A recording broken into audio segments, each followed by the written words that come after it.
Hi everyone, welcome back to my channel. My name is Heather and today I am so excited to share with you my potential Victober reads. I have been waiting with bated breath to try and make my Victober pile because I have grown to love this readathon so much. This year, because it's its 10th anniversary, they have compiled 10 prompts. Luckily, they don't expect you to get through all 10, and that probably won't happen for me. Victober during the school year tends to be very, very busy. But I have found some books that will definitely fit some of the prompts, some books that might fit other prompts, and I'd love your input if you have read and loved these books, and some that, quite frankly, I just want to read. And I am also here, full transparency, in my lovely Victober shirt. These were made by a lovely Etsy user. I don't remember their name offhand, but I will try to link them down below if I can. The first book that I knew would fit one of the prompts was Katie's challenge to read a work that is not a novel. And for this, I have pulled up De Profundis and Other Writings by Oscar Wilde. And this is a collection of essays that I think he wrote while he was imprisoned. Okay, so it's a collection of things. The essay De Profundis was written while he was imprisoned, and I'm presuming as well the Ballad of Reading Jail. But there are other pieces that were written when he was a free man, and I think these will be really wonderful and probably very different to any of the Oscar Wilde that I've experienced so far, and increasingly relevant in today's day and age. Another one I definitely had a fit for was Roy's prompt, which was to read a work of fantasy, and for this I have pulled up Dracula by Bram Stoker. This has been calling to me to read it for months now, and I'm finally going to do it. Yes, I am familiar with the overarching premise of Dracula. I've read play adaptations for children. We all know the vampire tropes that Bram Stoker is responsible for creating. But there are other elements of this that I've never experienced for myself, so I'm really excited to find out more about them. No, it's not entirely fantasy, but vampires are fantastical creatures, so there we are. I also found a work for Jess's prompt, which is to read a work set in a different era, probably the past based on the way she worded it. And for that, I'm able to pull Treasure Island by Robert Louis Stevenson. I picked this up recently and have been so excited to read it, especially after watching Muppet Treasure Island and having the feeling that it is actually a very accurate interpretation of the novel. But I'd love to actually read the novel and find out for myself. This was written in the Victorian era, but it is set in the 1750s, so this definitely qualifies. Treasure Island, Jim Hawkins, Long John Silver, pirates, buried treasure.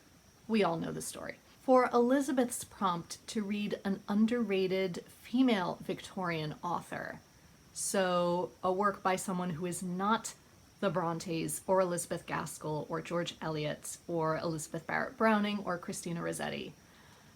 I had a little bit of a struggle, but then I remembered I have The Doctor's Wife by Mary Elizabeth Braddon on Kindle, and I also think I have East Lynne by Ellen Wood?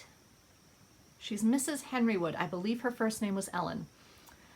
And I could read either of those sensation novels. For Hannah's prompt to read a Victorian work that looks at education, I've pulled up Hard Times by Charles Dickens purely because there is apparently a character, according to the back, called Professor Gradgrind.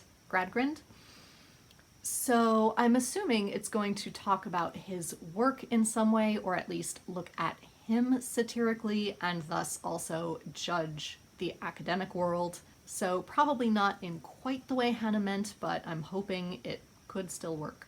And then this is where we enter my maybe stage, because I have a lot of Victorian books that I would really like to read, and they might fit certain prompts, but I'm not entirely sure.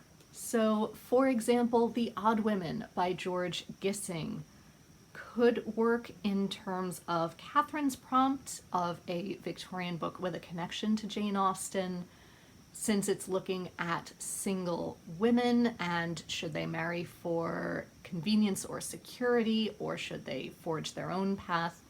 I feel like that's a very Austen-esque storyline. It also looks at friendships that one of the single sisters forms with other independent women, so it could work for Kate's challenge. There's also Miss Mackenzie by Anthony Trollope, which apparently looks at a, quote, very unattractive old maid who still ends up with 3 different suitors who could offer her 3 different ways of living. Again, that feels like a very Austen-esque plotline. It could also look at a character experiencing a change in situation, like Marissa's prompt, depending on who she chooses. But again, since I haven't read it, I don't know if it would fit. Maybe it would. Possibly fitting Marissa's prompt a little bit more could be The Hand of Ethelberta by Thomas Hardy, which apparently features Ethelberta, who is a butler's daughter, who disguises her humble origins and launches a career as a society poet and storyteller. Definitely a change in situation. It's Thomas Hardy. I love Thomas Hardy. Could read that one. For Milena's prompt to spin a color wheel and pick a cover that is primarily that color, my color wheel landed on yellow. So for that, I am going to say any of these Penguin editions like this and De Profundis have this very beigey yellow color throughout, and especially on the back and the front. So I'm going to say that counts for yellow, because I already have far too many books to be going on with. Another yellowish cover that could also fit another prompt as well is The Vicar of Bullhampton by Anthony Trollope. This seems like a very slice of life society novel looking at a variety of different families, so it could fall into the friendship prompt, and it is also a yellow book. Could also fit the Austen prompt. And finally, since I am constantly listening to audiobooks as I am driving around, I will of course be listening to The Prime Minister by Anthony Trollope. This is the 5th in the Palliser series, and you all know I adore Anthony Trollope. I'm looking forward to see what our cast of characters is getting up to this time as they advance in the political world. And that's about all I can say about that. I may not finish listening to it over the course of a month since it is 35 hours long. But then again, if I have a few lazy weekends, maybe I could. We will find out. So those are all of the books that I might end up reading for Victober. Quite honestly, I don't know if I'm supposed to pick one particular book for Roz's prompt of empire spotting, or if I'm just supposed to spot for empiric feeling throughout any of these books that I end up reading. So let me know if you're able to clarify down below, especially Roz. If you're able to clarify, let me know. But I am so excited to read any of these and to tell you which of them I have ended up reading by the end of the month. I'm considering doing some other Victober themed videos during the month of October. So if you have any ideas of things that you would like to see about Victorian books, or possibly Victorian recipes made allergy friendly, let me know down below. Possibly a Victorian read or craft with me. Could be any of those possibilities. Let me know down below. And until next time, be safe, be well, and happy reading. Bye everyone.